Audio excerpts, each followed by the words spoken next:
Hey, what's up? This is Todd Smith and I'm back with another video. In this video, I want to talk about gatekeeping and the concept of gatekeeping within the electronic music space. We're lucky enough to live in a modern world in which we can share, learn, and experience this hobby with people around the world. Within the synth land space, most interactions are pretty good, but it's sad to say a few bad apples do live within the bunch.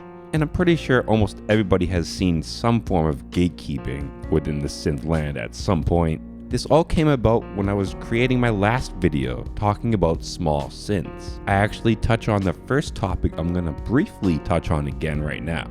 In that video, I was talking about small mini synths and how I love them, but there is a small section of the synth community that looks at them as toys, useless, and I finish off the video stating it doesn't matter if you use a Volca or a $10,000 piece of gear. If you're having fun, you're getting lost, that's all that matters.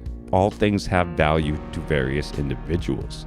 And while I was making that video, in the back of my head, a few other, gatekeeping aspects that have been thrown at various people within the scene, they were kind of in the back of my head, and I wanted to talk about them, but didn't want to go too far off the topic.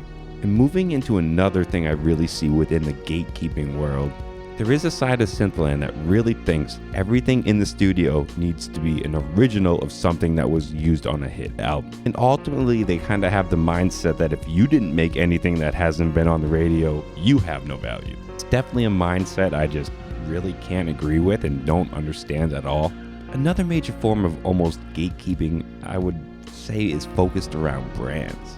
Obviously, nothing is for everybody, and brands take different choices, go down different roads. There is some people out there that believe some of the legacy companies have gone down the wrong path, or maybe even just don't like brands straight out the gate.